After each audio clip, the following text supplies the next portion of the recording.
Hai, selamat datang di channel Aku Harus Tahu. Channel yang membahas semua pengetahuan yang ada di dunia ini, khususnya tentang fisika, sehingga kamu akan tambah tahu setiap harinya. Di video kali ini, kita akan belajar tentang fisika kelas 12, listrik dinamis arus searah part 1. Tapi sebelum itu, mohon bantuannya untuk dukungan likes, subscribe, dan share-nya juga ya guys, supaya channel kita ini makin berkembang. Setuju? Ya, selamat pagi. Salam sejahtera buat kita semua. Pada saat ini, kakak akan mengajarkan tentang fisika kelas 12 ya. Bab kita yang pertama adalah listrik dinamis part 1. Di mana dalam pembahasan bab ini akan dibatasi pada pendahuluan dan definisi, muatan arus dan tegangan, serta alat ukur listrik. Ya, selamat mendengarkan. Yang pertama kita akan mempelajari dulu sumber-sumber arus listrik searah ya. Dalam kehidupan adik-adik sehari-hari ya, kita sering menemukan sumber arus listrik searah. Ada itu yang sering kamu lihat ya, biasanya aki kering. Nah, aki kering ini biasanya kamu temukan dalam sepeda motor ya. Sepeda motor, dalam mobil juga sering kamu temukan sebagai pembangkit listriknya untuk menghidupkan cahaya dari bola lampu depan motor maupun mobil. Mobil juga pernah ya menggunakan ini. Ya. Jadi dan lain-lain ya, dan lain-lain. Nah, akan tetapi yang perlu kita tahu dari jenis baterai ini, sumber arus listrik searah ini, aki kering ini, bahwa aki kering ini mampu untuk dicas berulang kali. Ya, jadi ini rechargeable ya. Mampu rechargeable.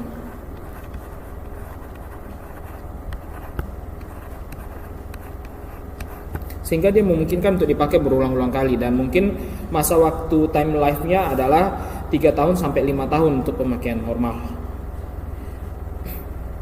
Ya, selanjutnya kita melihat sumber-sumber arus listrik searah dalam kehidupan sehari-hari.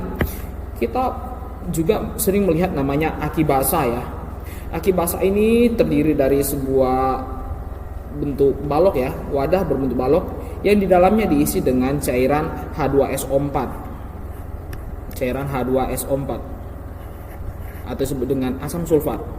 Nah, cairan ini berfungsi sebagai cairan elektrolit yang dimana dia akan membangkitkan proses elektrolisis ya, elektrolisis, sehingga nanti terjadi itu membangkitkan sel elektrokimia yang dimana digunakan timbal ya, 2 batang timbal ya, untuk dan seng ya, dan untuk membangkitkan listrik.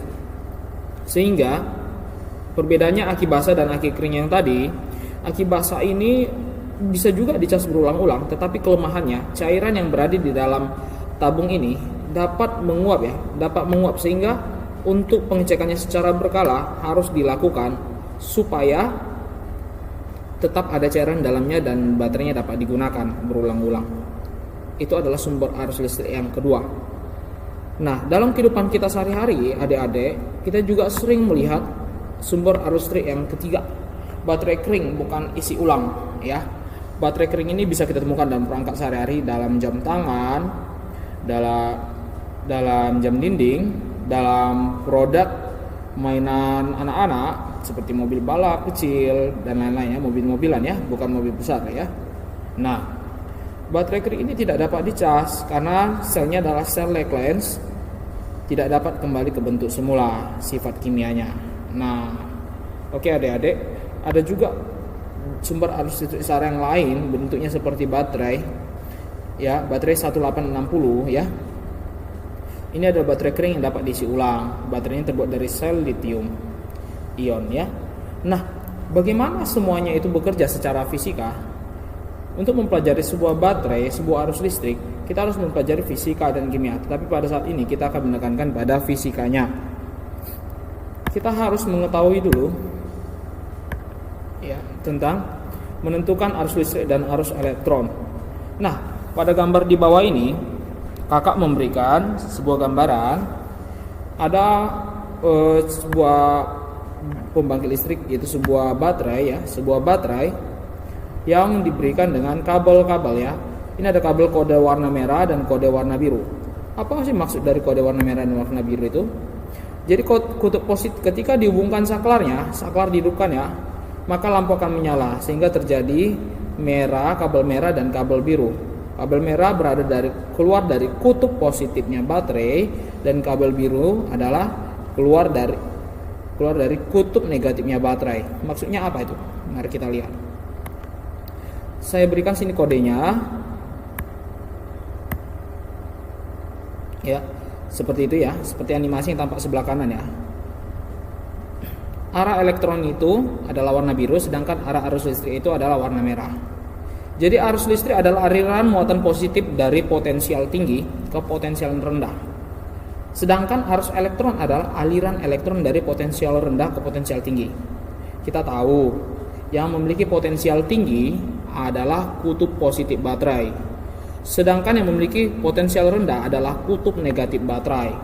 Sehingga ketika rangkaian ditutup, saklar yang ini ditutup akan menimbulkan arus mengalir ya. Arus elektron mengalir dari negatif mengarah kepada positif berulang-ulang, negatif mengarah ke positif.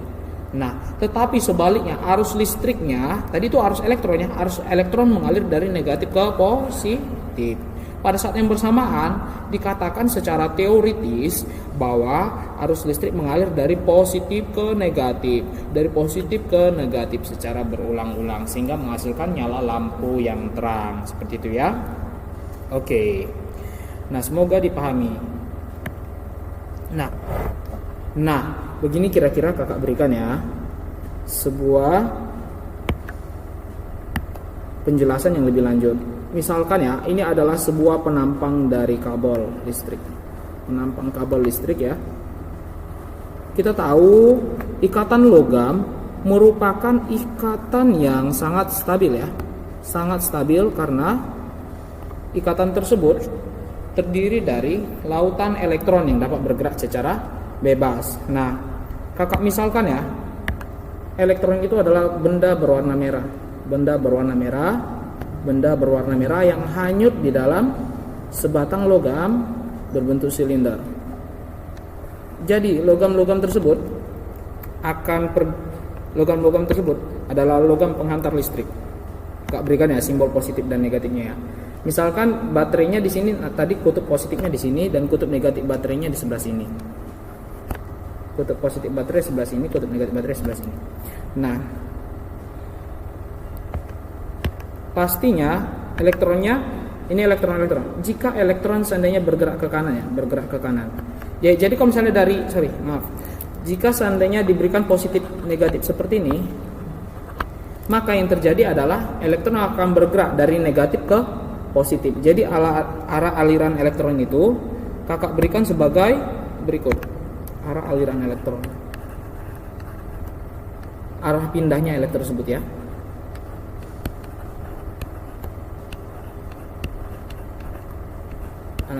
Aliran elektron ini kakak berikan sebagai panah hijau. Jadi panah hijaunya dari negatif ke positif ya. Negatif ke positif. Seperti ini ya. Nah, jadi dia pindahnya ke kiri karena positifnya ada di kiri, sedangkan negatifnya ada di kanan. Jadi dia akan pergi ke positif. Itu arah aliran elektron. Sementara arah arus listrik yang terjadi pada gambar di atas kakak berikan dengan kode warna coklat ya.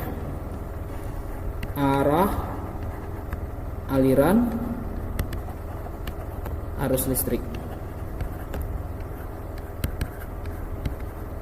Kakak berikan dengan arah panah warna coklat. Sedangkan arus listrik yang terjadi di dalam kawat silinder ini adalah kebalikan arah aliran elektron. Ini yang terjadi dari kiri mengalir ke kanan, dari positif mengalir ke negatif. Nah, semoga dapat dipahami ya animasi yang tadi. Oke. Ya, kita lanjutkan ya adik-adik. Nah, sekarang kita mempelajari tentang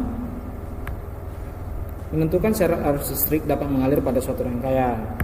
Sebenarnya tadi kakak sudah jelaskan ya bagaimana arus listrik dapat terjadi. Syaratnya adalah rangkaiannya harus menjadi rangkaian yang tertutup. Jika terjadi rangkaian terbuka, seperti pada gambar di atas, terjadi rangkaian terbuka, maka lampu tidak akan menyala meski ada baterai, karena dua buah kutub positif dan negatif tidak tersambung ya untuk melewati sebuah hambatan. Tapi jika diberikan rangkaian tertutup alias dihubungkan saklarnya, kita lihat bagaimana animasinya. Saklar dihubungkan ya, saklar dihubungkan, maka lampu akan menyala. Jadi arus listrik hidup atau mengalir dan arus elektron juga mengalir, sehingga energi dapat dikeluarkan lewat pancaran cahaya. Jadi itu ada konversi dari energi kimia menjadi energi listrik, dan syarat secara fisika adalah menggunakan rangkaian tertutup. Oke ya. Itu pasti sudah dipahami karena itu sangat mudah. Selanjutnya,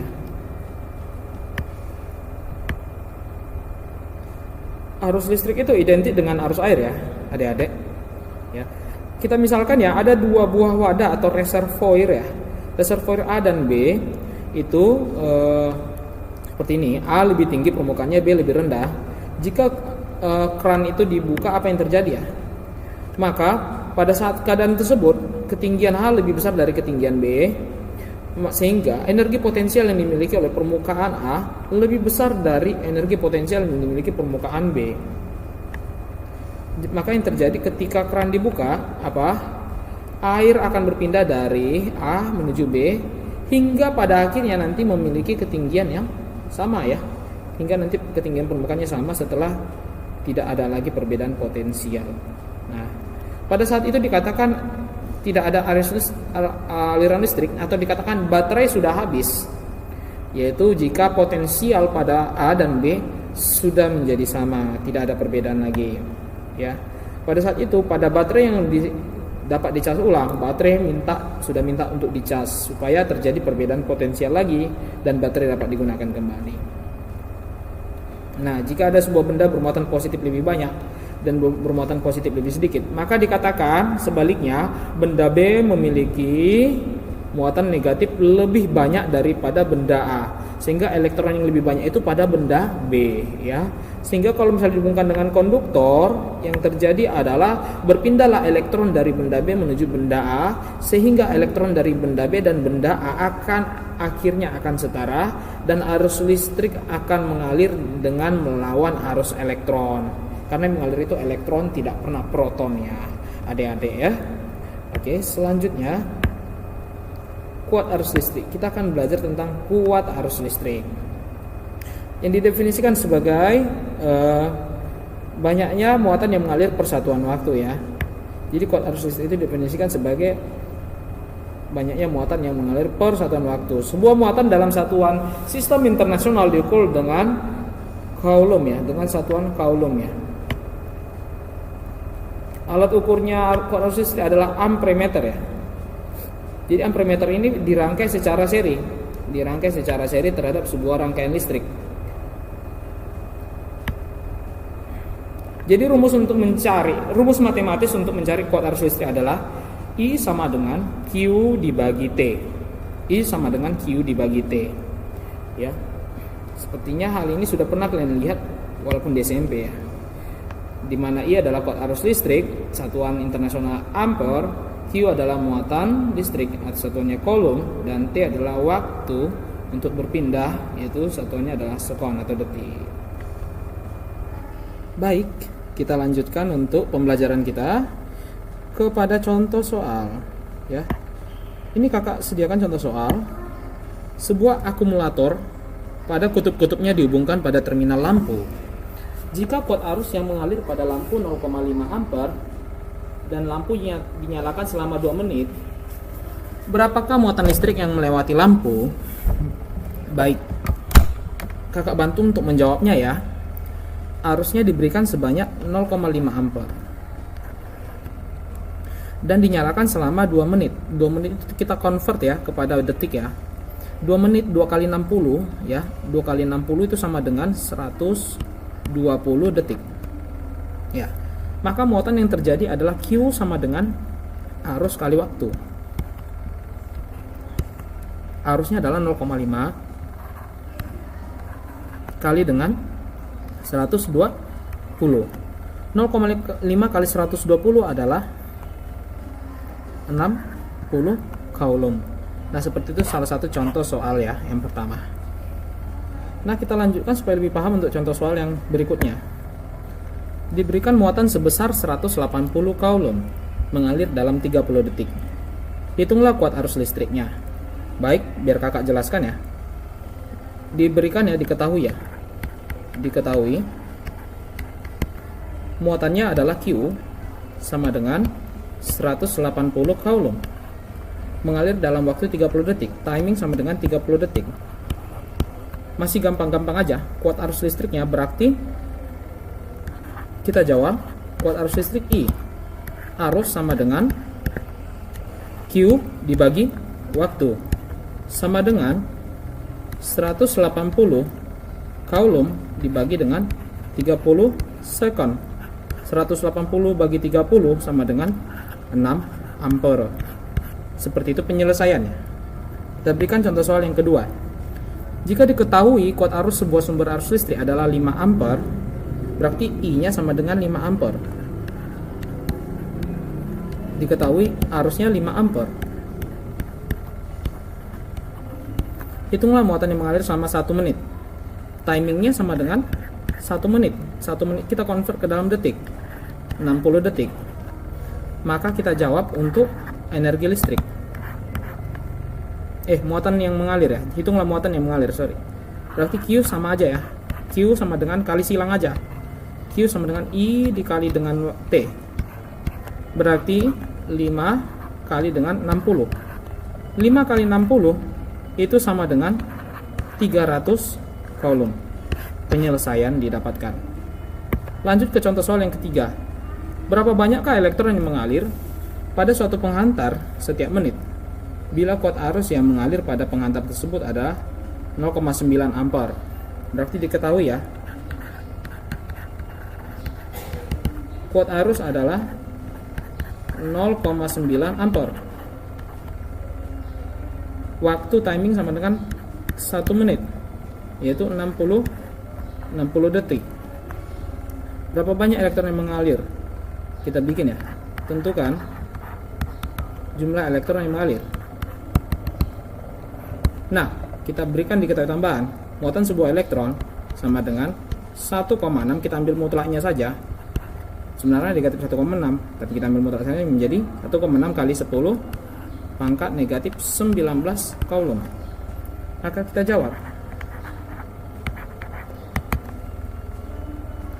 bahwa kalau dari rumus pokoknya didapatkan bahwa arus sama dengan Q per T, dan Q sama dengan N dikali QE per T. Nah, kalau kita kali silang dengan arus, maka akan didapatkan untuk jumlah muatan. Jumlah muatan sama dengan I arus kali T per Q elektron. Ini dapat kita cari secara matematis ya, adik-adik. Sorry, saya hapus dulu, saya perbaiki.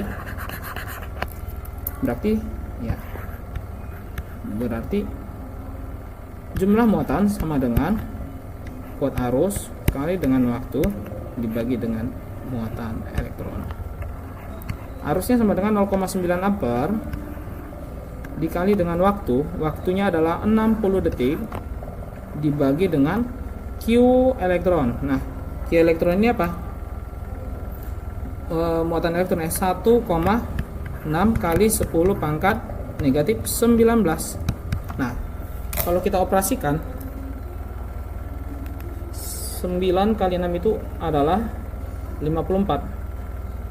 Jadi 54 bagi 1,6, 54 bagi 1,6 adalah 33,75. Jadi jawabannya adalah 33,75 kali 10 pangkat positif 19 buah muatannya. Buah elektron. Oke.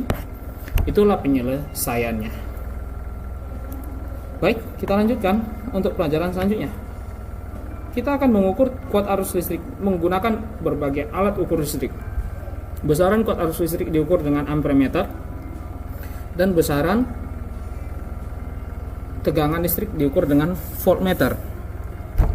Kakak akan jelaskan bagaimana cara mengukurnya. Di bawah ini kita sediakan sebuah ampermeter yang kita pasang secara seri. Jadi ini adalah rangkaian seri.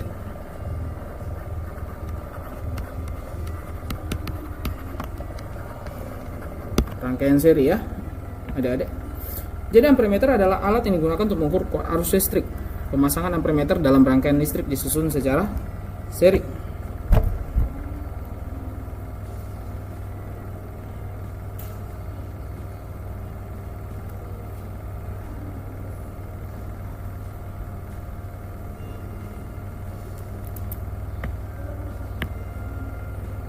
Nah, ini kita akan membaca cara membaca ampermeter ya, adik-adik. Ampermeter terdapat ya di dalamnya adalah berbagai skala ya, berbagai skala. Jadi yang di sini itu disebut dengan skala maksimum. Sebentar saya aktifkan pointernya ya. Yang ini disebut dengan skala maksimum, yang ini disebut dengan skala minimum. Ya. Ada minus, ada positif ya. Biasa juga arus listrik ada bolak-balik, ada AC. Jadi ampermeter ada dua, ampermeter AC dan ampermeter DC.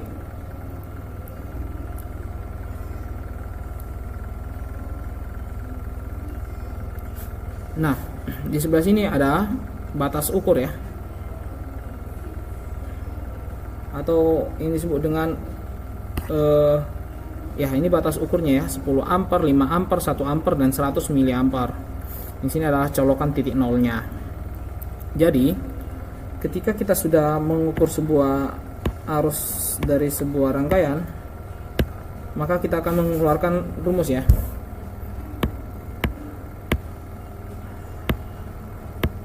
Kita akan mengeluarkan rumus ya, hasil ukurannya.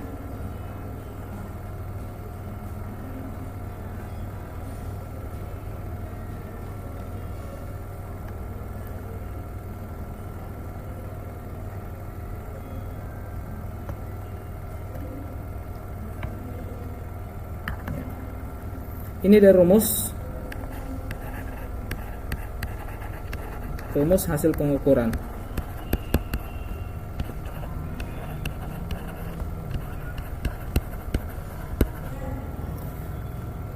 Kuat arus sama dengan ya, kuat arus sama dengan nilai yang ditunjuk jarum, berarti skala ya, nilai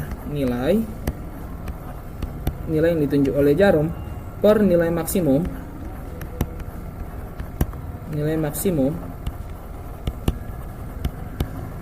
nah dikali dengan BU, dikali dengan batas ukur.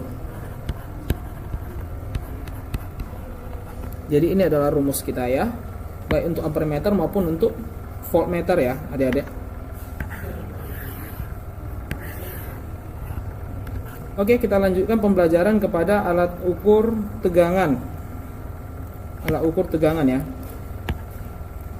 Besaran yang kedua adalah beda potensial atau tegangan. Tegangan adalah energi yang diperlukan untuk memindahkan muatan listrik tiap satuan muatan. Ya, ditulis sebagai V sama dengan W dibagi Q. V sama dengan energi dibagi dengan muatan. Dengan keterangan V adalah beda potensial satuannya volt, W adalah energi satuannya joule, dan Q adalah muatan satuannya coulomb. 1 volt sama atau setara dengan 1 joule per coulomb berdasarkan definisi. Selanjutnya kita akan belajar untuk mengukur, akan belajar tentang contoh soal ya, beberapa contoh soal supaya kita lebih mampu lagi. Sebuah baterai memiliki beda potensial sebesar 1,5 volt. Jika baterai digunakan untuk menyalakan lampu, maka sebesar 50 coulomb muatan listrik yang melewati lampu. Berapa besar energi yang dikeluarkan baterai? Diberikan di situ atau diketahui beda potensial atau voltase sama dengan 1,5 volt. Digunakan untuk menyalakan lampu, berarti ada Q. Q-nya Q besar.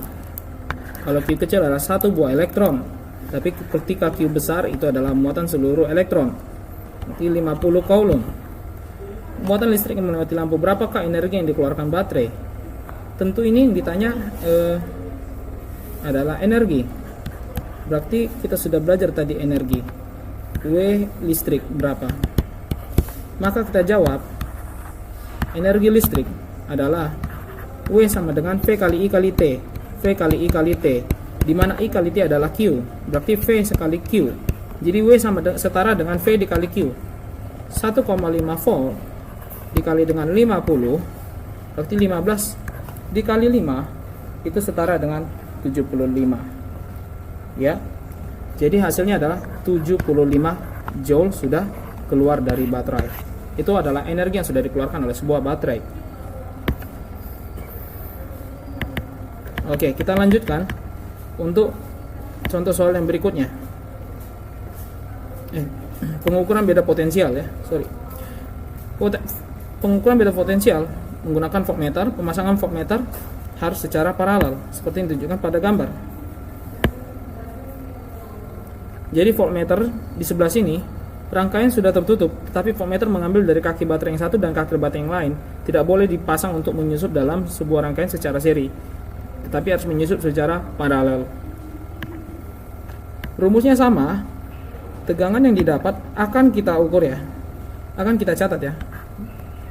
Tegangan yang didapat V sama dengan yang tadi, skala per skala maksimum dikali dengan batas ukur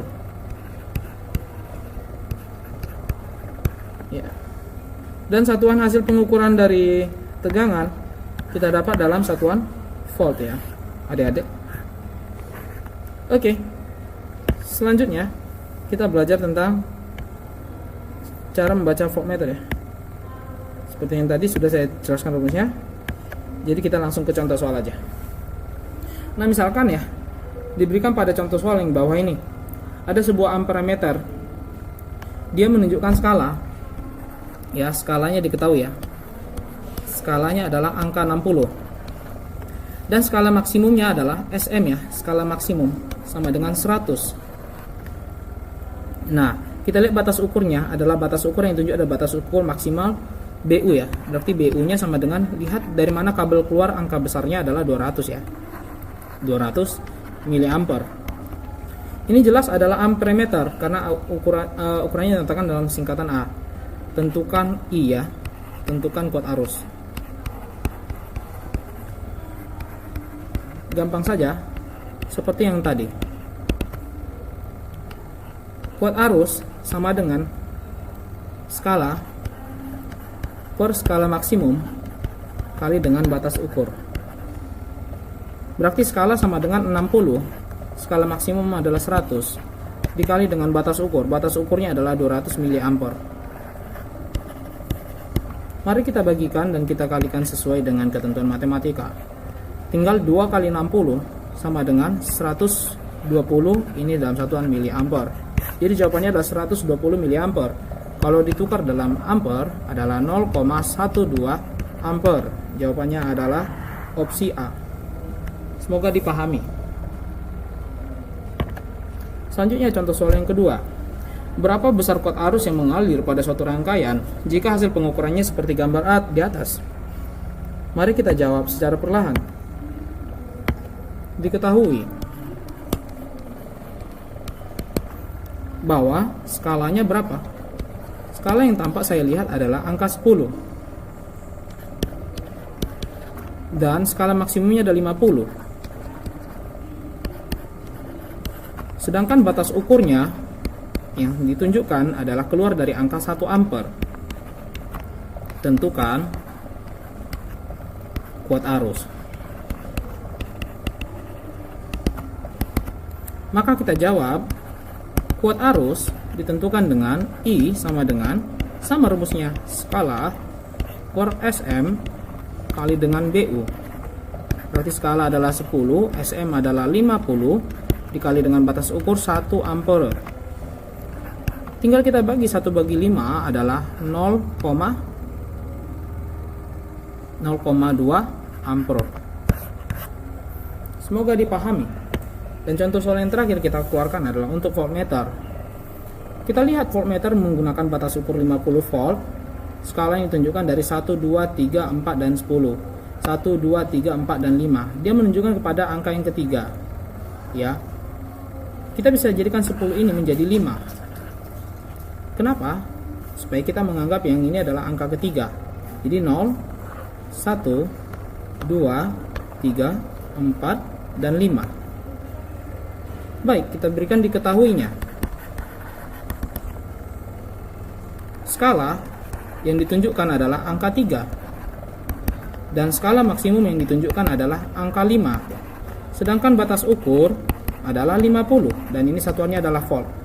Maka kita tentukan tegangan ya.